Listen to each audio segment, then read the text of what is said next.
Lewis, you're on mute. Good, because yeah, that was good. Yes, I think we're ready, right, Aaron? Yes, go ahead. Alzheimer's Disease Center, Research Centers. Okay. Good morning, everyone, and welcome to our Senior Affairs Committee meeting. Today is June 27th, 2022.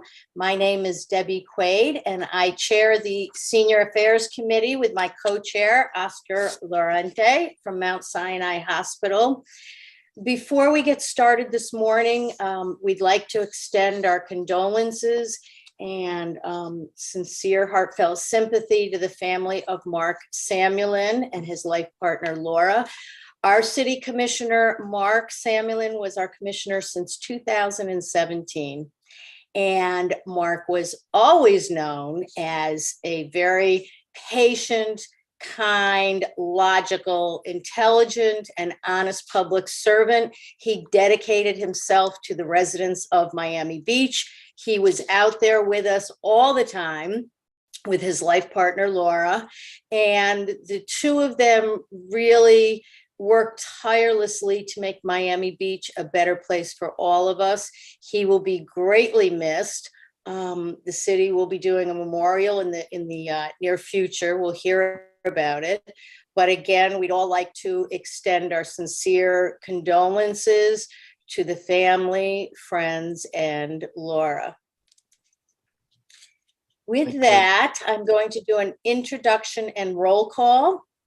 And this morning, I'd like to introduce again Oscar Lorente from Mount Sinai, who co-chairs the committee. Do we have enough, Lewis, to do our approval of minutes? You're on mute. If not, we'll go on and we'll wait until we have a full roll call. Could we go down the row? I'm just trying to keep track of everybody. So Sure, okay. Blackstone Apartments, do we have Maria here? looks like she is. If you're here, unmute yourself for a minute and then mute again. Council Towers South, Natasha Fernandez. Council Towers North, Gladys Navarro. Federation Towers, Magui. I see you there. Four Freedoms House in Nilda. I see you also. Good morning. Here. Good morning. Rebecca Towers, we're waiting for Anna Rabello to be approved. Anna, are you with us this morning? Stella Maris, I'm sorry, what's that? She's not joining us. In fact, Okay. we were going to approve her nomination on Wednesday, but then we heard the news of Commissioner Samuel, so we didn't get to it. All right. Let's see, Stella Maris, Gabby. Good morning. Good morning. Unidad, Larissa. She told me she was going to be absent. Okay, is Carolina here? Hispanic Affairs Committee Chair, Gabriel. I'm sure he'll be joining us shortly. Jewish Community Services of South Florida, Sandra Ala. And Mount Sinai Medical Center, we have you here, Oscar. Yeah, unfortunately, we have quorum. We do? We don't. We don't. Okay, then we're going to continue on. We have a really exciting program this morning because June, July, August, we're in hurricane season. And April Hoyt, who's the AVP of the Safety Administration at Mount Sinai Medical Center, has joined us this morning. She's going to give us a talk on hurricane readiness and how Mount Sinai is involved with that. April, good morning. Thank you for joining us. Thank you for having me. I have actually a slide deck, so I'm going to share my screen here. Perfect.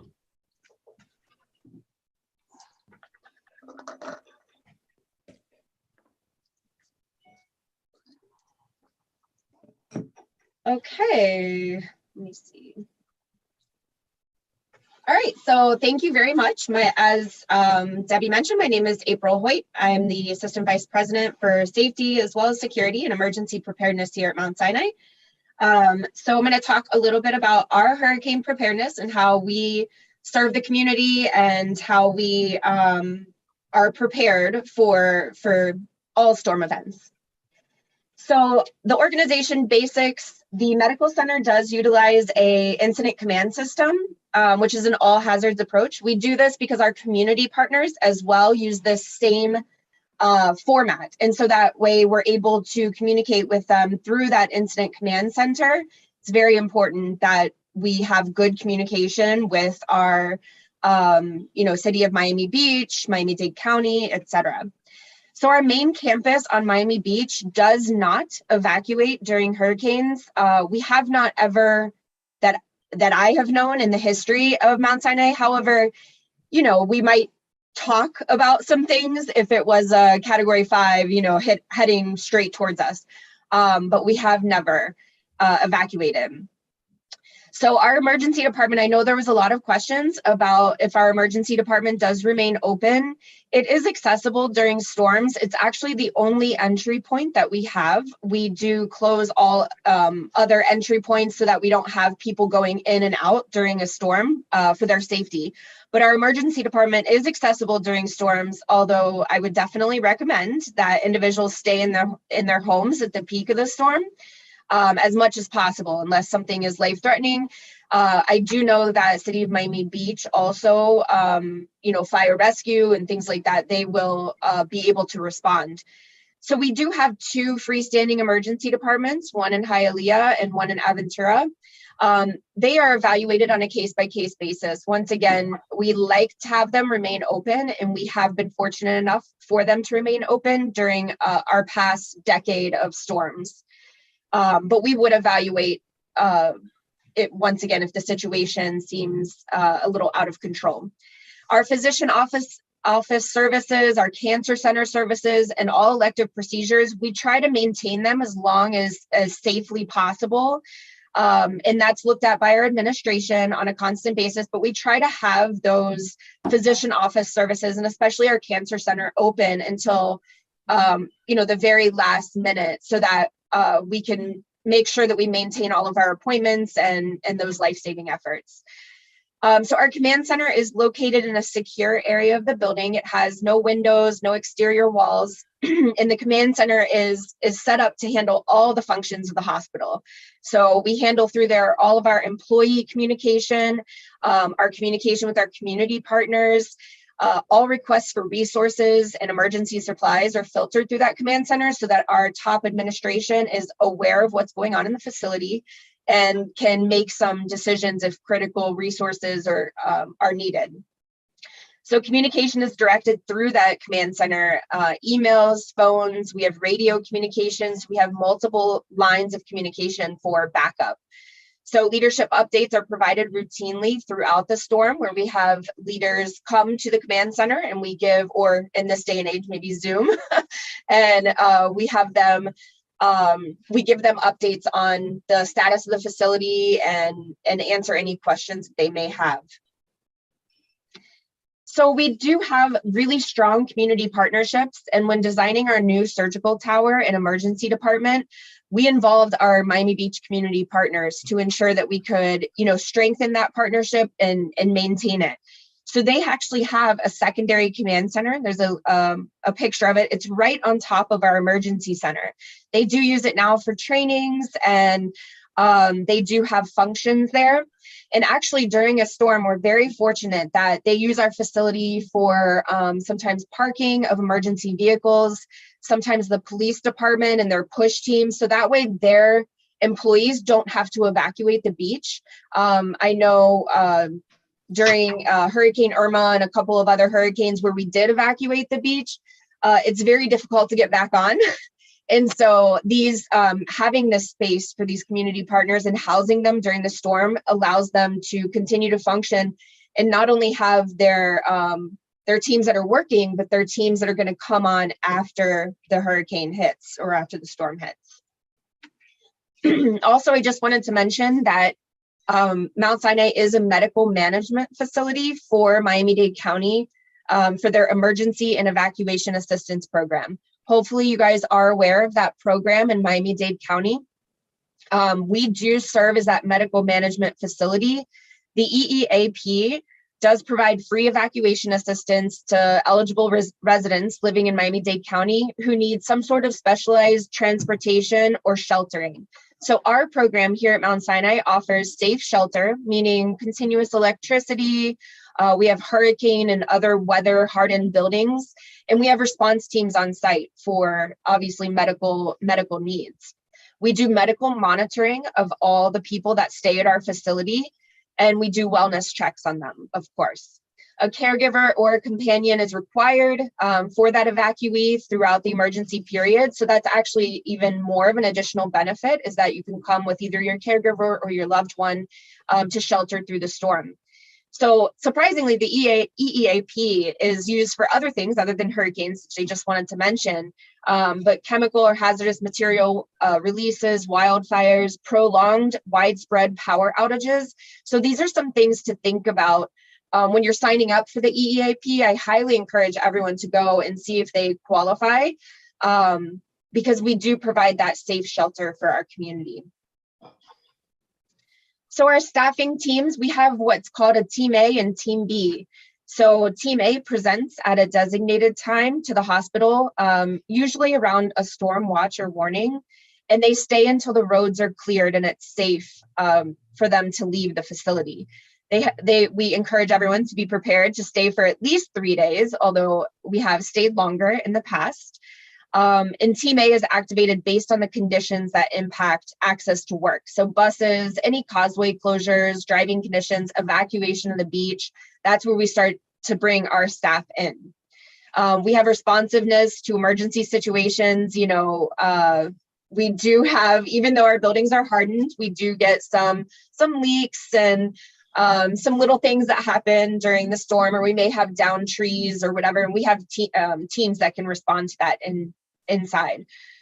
We do work with, our Team A needs to understand how to work with compromised utility systems. If we do lose power, we do have generators, but they need to understand what that means for the care of the patients. We have telephone outages. Obviously, cell phones we know are not very reliable during storms or after. We may have water shortages. This all depends on the utility situation of the beach. And of course, all of our Team A, we do provide assistance to other departments. So that Team A really works really hard. These are high performers at our facility. They come and they want to take care of the community during these storms, because the job is not easy. It's not their normal routine, especially staying at the facility. It can get a little, it can be a little tough sometimes, but they are ready to work. They're ready to stay. We do have a little bit of fun every once in a while. We may have some snacks and treats that we take around to the midnight shift and things like that.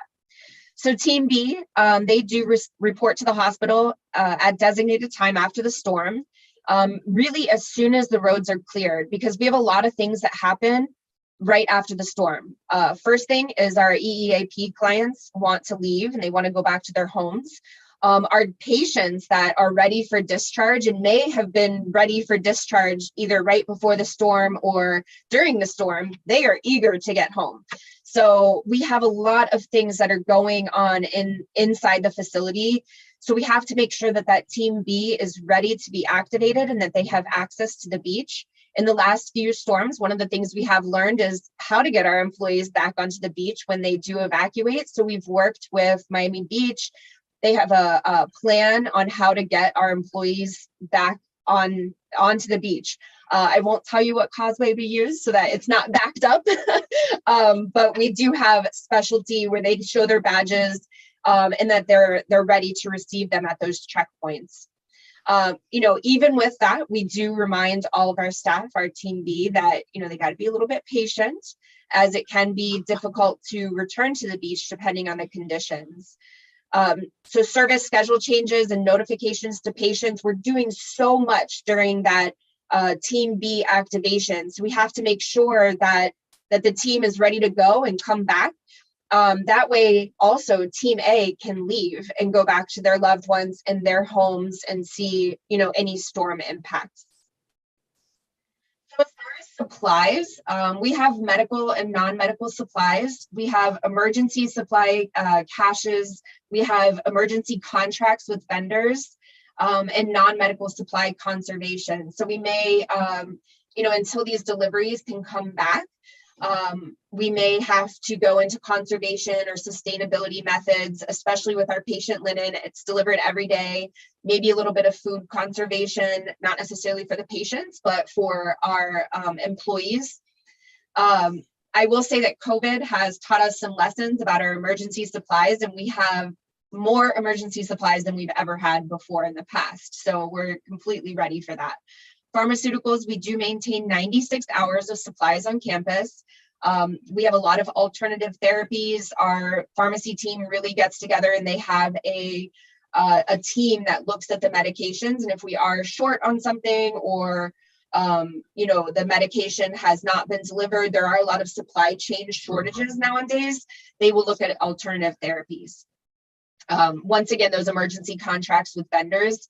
And that's also really important for our coming back onto the beach, is we really have to work with our community partners, because it's not only our employees, but we need to start getting those deliveries, food, supplies, linen, all of those things come on a, sometimes a 5 to 7 day basis. They may come every single day. Trash pickup is very important. So we have to get all of those teams back onto their regular schedule. So food, once again, we have a lot of non-perishables, but we try to maintain that initial or that last delivery right before the storm. Emergency contracts with vendors, food conservation plans. We do have specialized diets for patients, and those are evaluated throughout the storm. We have fuel tanks. We fill out all of our fuel tanks at the beginning of the season, and we have 40,000 gallon tanks for our generators. So there's a lot of fuel that we have that we can weather out the storm. We do send out notices to employees. Of course, we encourage everyone during hurricane season to keep your tank at least half full. When it hits that half full mark, you should always fill up during hurricane season so that you're not waiting in lines. And lastly, just our physical facility preparedness. Over the last 2 decades, Mount Sinai has done so much and so many projects to harden our facilities. We have impact windows throughout all inpatient areas, which can be kind of fun looking at our surgical tower with the impact windows. The storm, we have full ceiling to floor windows, and sometimes it can be a little fun to look at the storm when it's not dangerous. And we do shutter and have plywood for some of our physician office buildings that might not be hardened. We have a state-of-the-art generator plant. It's beautiful. 16 dual fuel generators. They can actually run on natural gas. So if the beach never turns off natural gas, or not, that utility doesn't shut down, our generators can run forever. But if we do have to switch to the diesel fuel, like I said, we have plenty of that on hand. We did a replacement of our seawall. We increased it to an average of 4 feet, or around 4 to 5 feet. If you haven't seen it, it is beautiful compared to what it used to be. And it does protect against that erosion along the bay as well. And our chillers, which is powering the HVAC system, or the air conditioning, that's really important during a storm, that we maintain that air conditioning. So we've replaced all of our chillers. They're all brand new. And like I said, you don't want to live here without air conditioning. And that's another thing that we do for our patients and our community partners, EAP program. You're going to have air conditioning, so you're not going to have to suffer through that. And we know it can be very hot in your home if you lose power or air conditioning. That's all I have for you today. Thank you so much for having me. And if there's any questions, please let me know.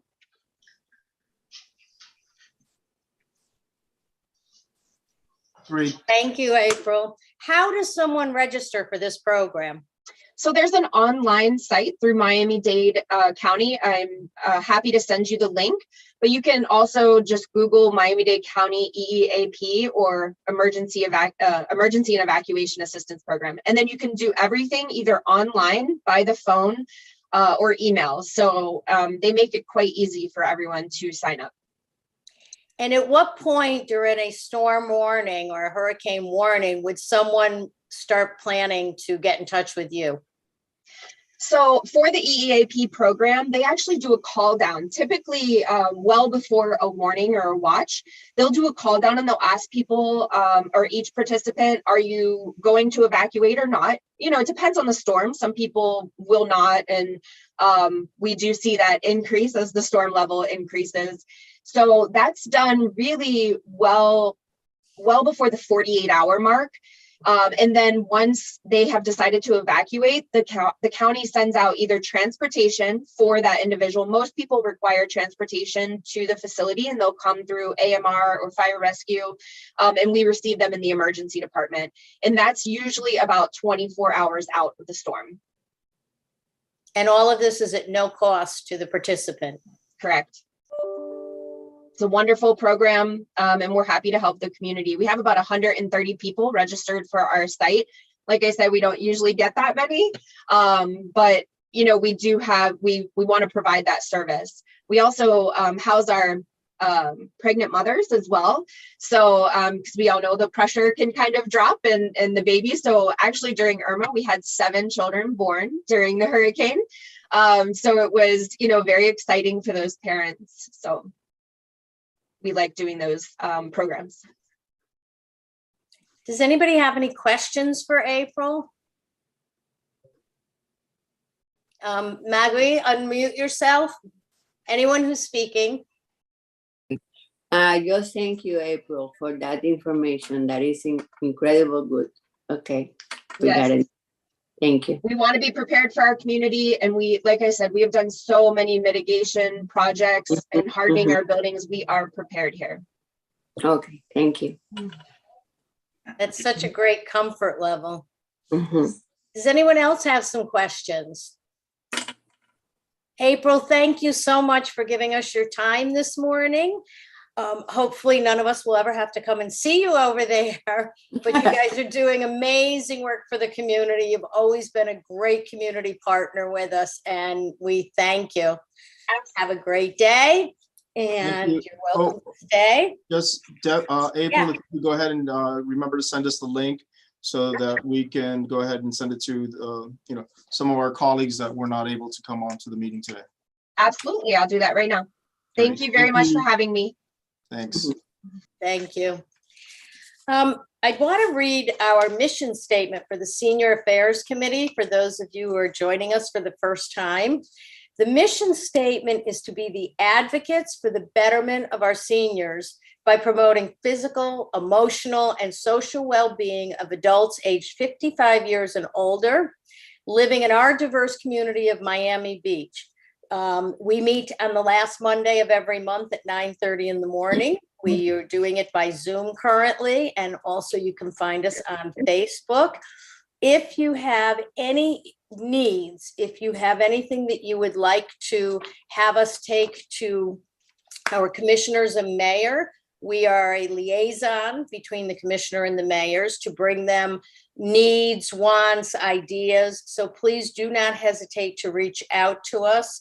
Our liaison to the city of Miami Beach is Lewis. Lewis, can you put your email up also? And Lewis is the aide to Commissioner David Richardson. So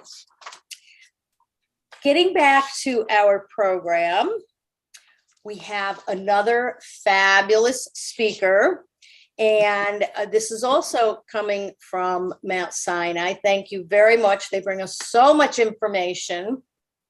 And this topic is going to be on Alzheimer's disease. So Oscar, I'm going to let you take over here. Are we ready for Raquel? Or Raquel, are you on? Yes, I'm on. I'm sorry, my camera's not working. No worries. So I work, one of my duties at Mount Sinai is also working with some of our departments and that have an effect with seniors.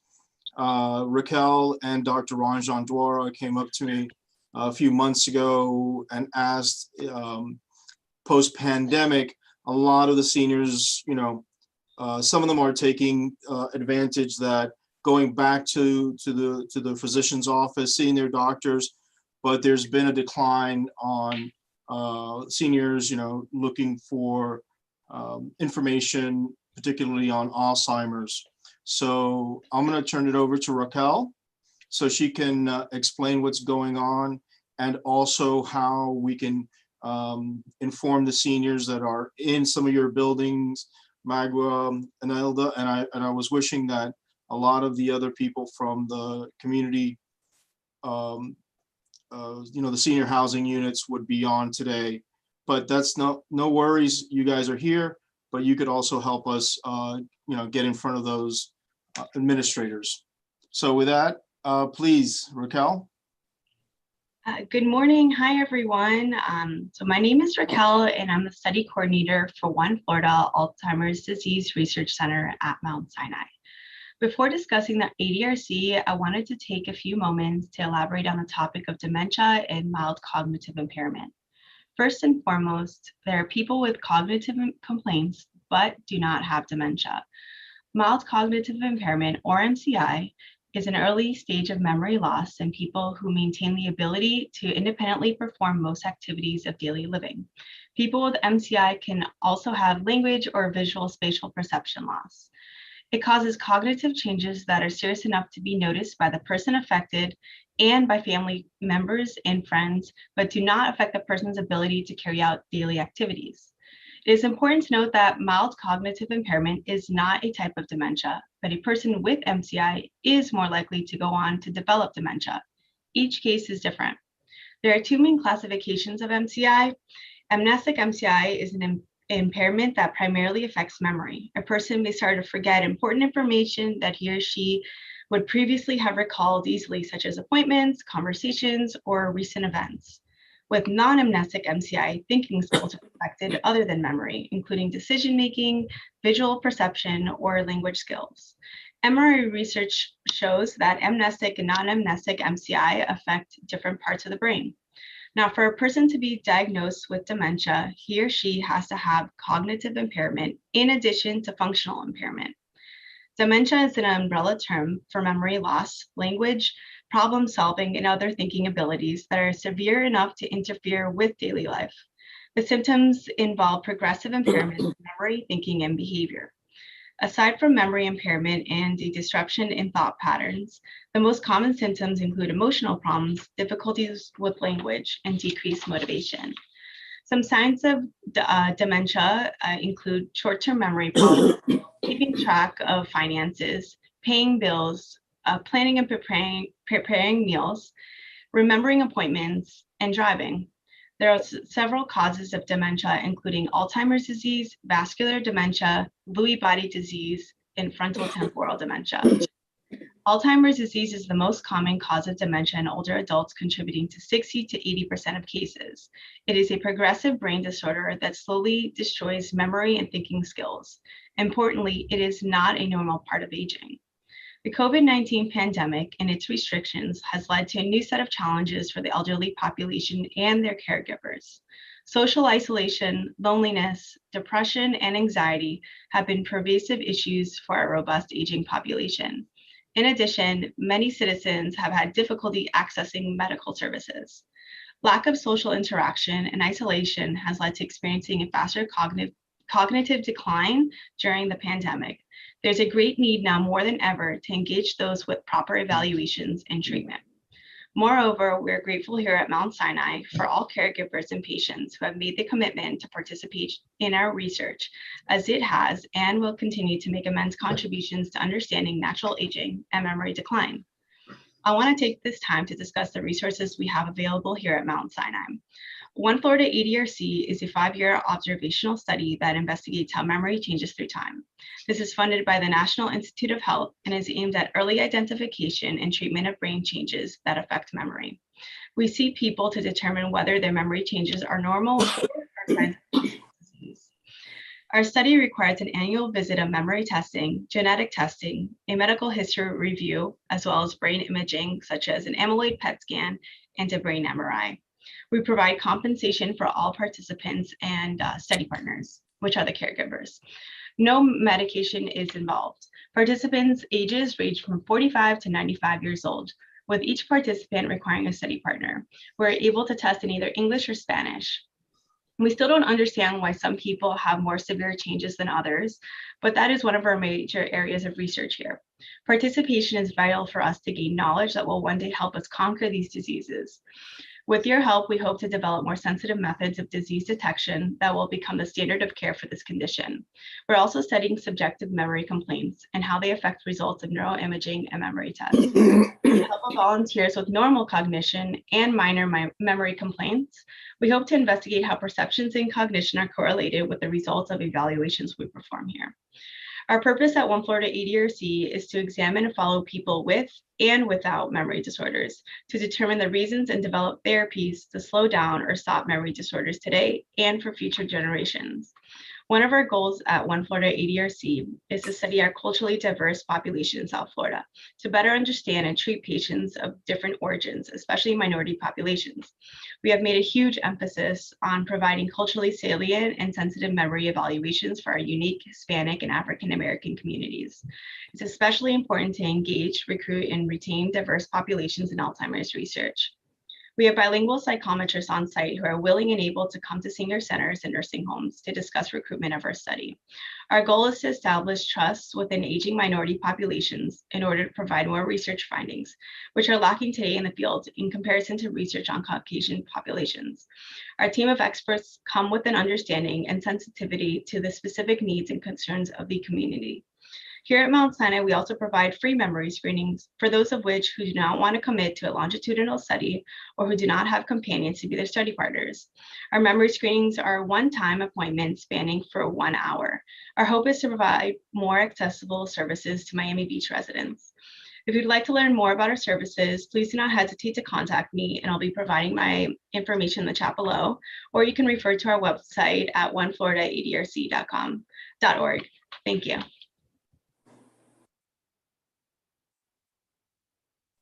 Raquel, the chat's actually disabled. Oh, okay. So, yeah, so if you want to email it to Oscar and he can it to me, or you can email it to me.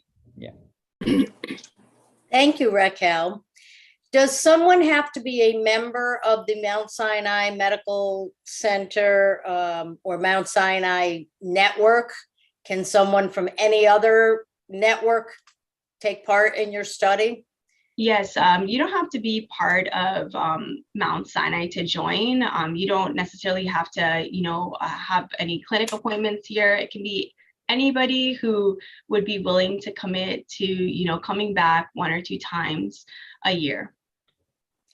And when you say that someone, a study partner, are you referring to someone having a companion or 2 people in a household? Yeah, that a study partner is usually a spouse or someone's child or a very close friend. It would be someone who speaks to the patient on a regular basis, who'd be able to pick up on certain changes and be able to talk about their observations on the patient's changes in memory or behavior or thinking. And if someone doesn't have a study partner, what happens? If they don't have a study partner, we have other studies available for those patients. If people don't necessarily want to start, a 5-year longitudinal study, we also have things with less commitment or more short term, such as, free memory screenings. We also have clinical trials as well. So there's a lot of different ways to get involved in research at Mount Sinai. One Florida ADRC happens to be a very large study. We have about 475 people who have already enrolled in our study previously. So we do enroll a lot of different types of people with memory impairments or with just normal cognition, just people who want to contribute to the research. But if people don't want to commit to our study, we also have other things, other options for them as well. Do they have to be a resident of Florida? They do not have to be a resident of Florida. Okay. Does anybody have any questions for Raquel? What an amazing program. Yes, it is. Thank you, Raquel. Thank you. Great, thank you. Thank you, Raquel. We appreciate it. And let's hope to get some participation from the senior centers. It's a great program, no cost. Natasha, you have something? Natasha, here I am. Good morning, everyone. Very important information today. Very important. Thank you so much. Consider Tower South repair and inspection continuing at each stage is long process that ensures the necessary quality. The email being renewed, so the correspondence is collected at the central office. We continue activity, Zumba, Tai Chi, art, etc. Thank you to Federation Tower. We also are learning and practicing girls soccer in Flamingo Park on Yeah. Tuesday. Corpus sanos, mente sanos. Thank you. Thank you, Natasha. That was our report from Council Towers South. And great. So you guys are teaming up and you're doing senior soccer on Tuesday mornings in Flamingo Park. Yes. Yeah. I've been watching that. It looks like a lot of fun. Yeah. Does anybody have any more questions for Raquel before we let her go on her busy day? No? Thank you, Raquel. And thank you again, Oscar, to Mount Sinai. And you bring us such great, great information. Louis, do we have enough quorum? Oscar, do you see a quorum up there? Yep, we have 7 members present. We have 7 members. Okay. At this time, I'd like to get the approval of the May 2022 minutes. You've all been sent the minutes. You've had a chance and an opportunity to review them. Do I have a Yeah. motion to approve? Mm-hmm. Yes. Motion by Maggie. Yes. Second. Yes. I'll second. Aye. All those in favor? Aye. Aye. Opposed? No. Unanimous approval for the minutes of May 2022. 7-0. Perfect. Thank you. Mhm. Thank you. Let's move on to our discussion on our senior centers, Blackstone Apartments. Maria? She's not present. Okay. Natasha, we just had a fabulous update. Thank you very much. Thank you, Natasha. Council Towers North, Gladys. She's absent. Federation Towers, Yes, I'm Maggie. here. Hi, I'm Hi. here. Hello again, Debbie, Luis, and all committee members. I have we have the infection, the hot infection last week, and we passed it. Everything was okay. And I have a question for you. Our building still runs under Federation Tower, operated by Federation Tower, but changed the name to William Sussman Tower. But we missed our numbers. 757 was missing. And the management of the building told me that the city of Miami Beach approved the William Sussman Tower without numbers. But it's a problem for us, for the address, for the deliveries, for everything that they have to come to our building. They don't have any, numbers to look forward. So it's only William Sussman over there, William Sussman Tower. And they wanted to get the numbers again. I don't know how come they're doing that. They asked me to let you know. And that is the only problem we have here is still in construction over there in the lobby.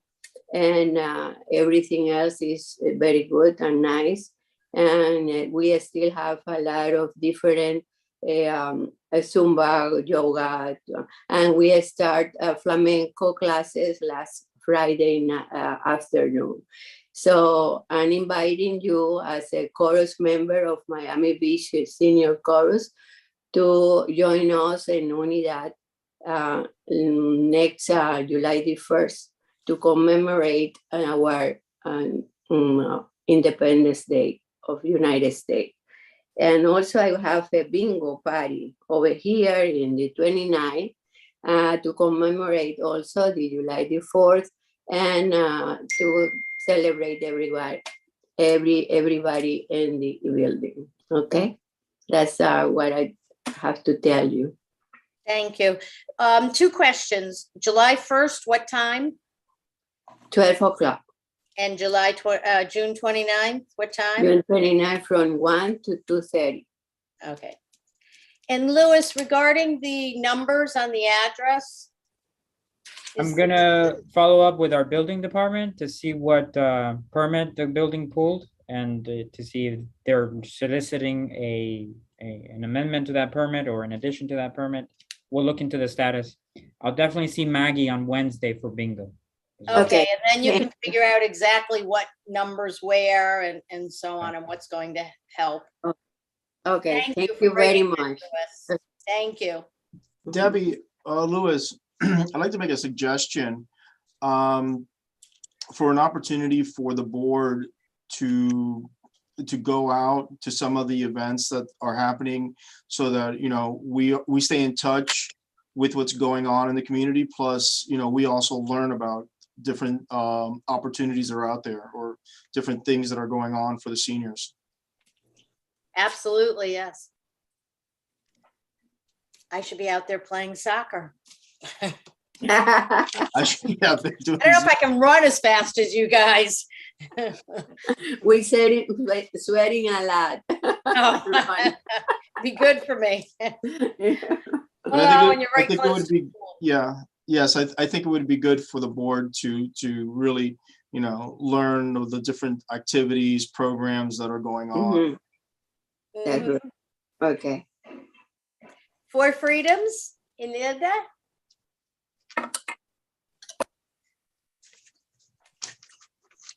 Unmute yourself, please. Come off mute.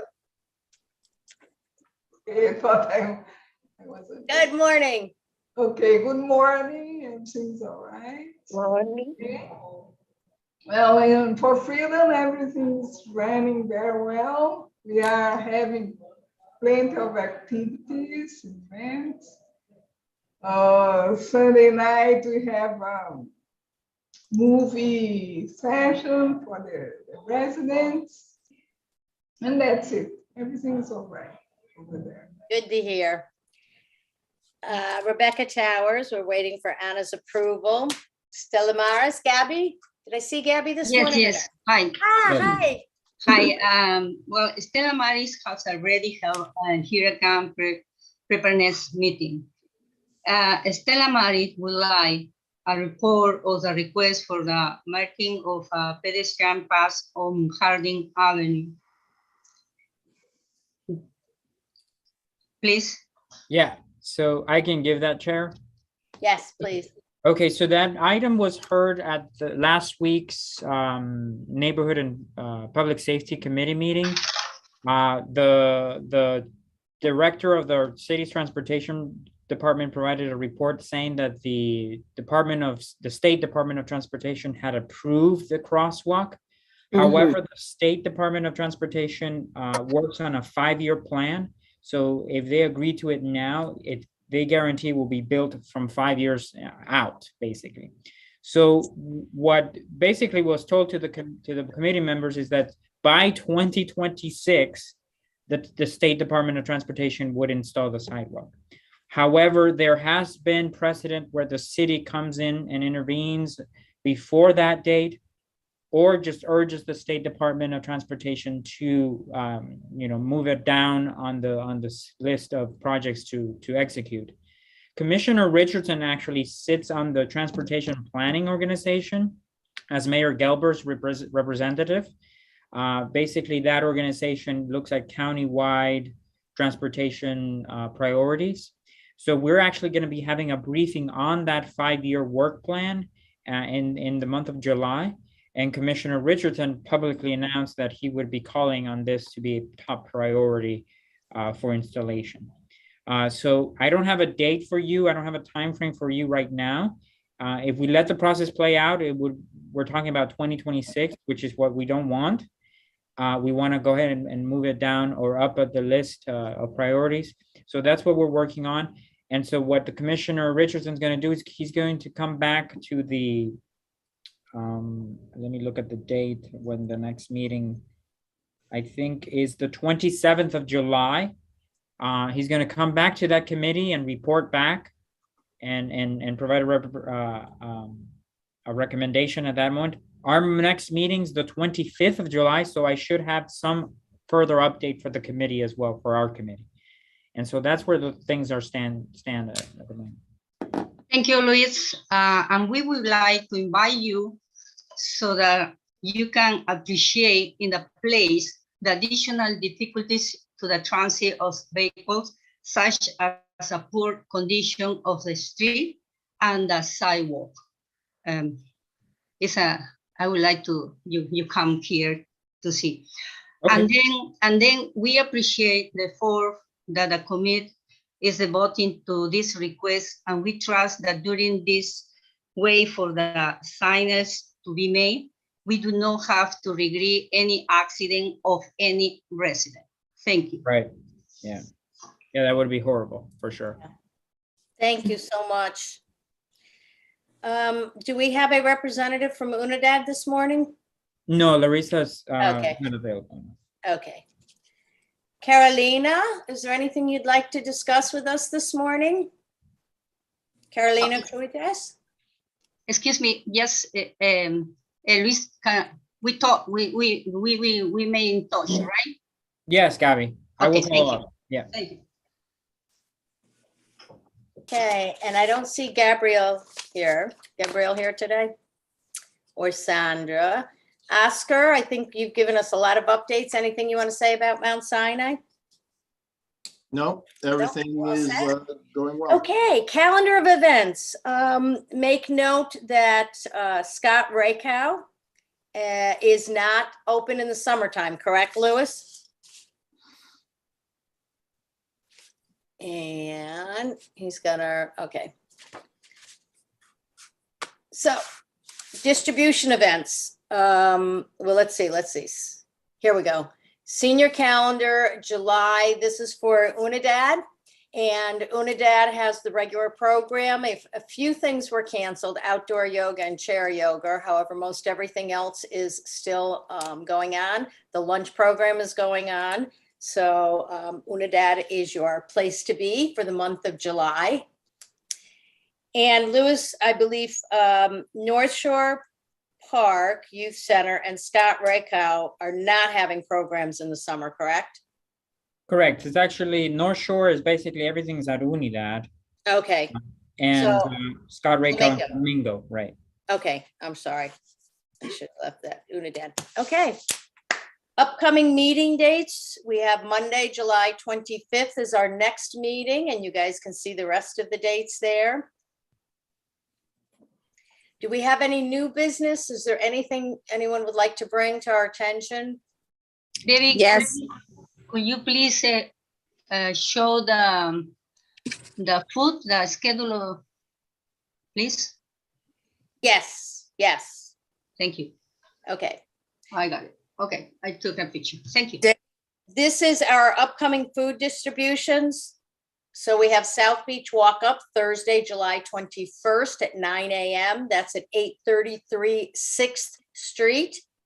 And there is a North Beach Walk Up Thursday, July 28th at 9 a.m. Oh, we already missed the July 21, I'm sorry. Thursday, July 28th at 9 a.m., 7501 Collins. Debbie, I forgot to tell you about the some residents of our Stella Maris participate in Flamingo Park, the soccer. We enjoy a lot. Oh, Thank you for good. this program. Great, that's fantastic. That's great to hear. Hello, Debbie. Yes. Okay, we can hear you, Carolina. Okay, we are going to have a party this Thursday, June 30, at 2:30 p.m. for the 4th of July at Lula's Apartments. Address? It's 620 Lenox Avenue. Okay. We go have an ice cream, food, music, raffles. You know, this is for seniors. Great. Fantastic. So everybody is welcome. What is the date? 30, my love. June 30 at 2:30 June p.m. 30. Okay, thank you, Carolina. Anytime. there's a lot of parties, 29th, 30th, the 1st, and I then know. 3rd of July.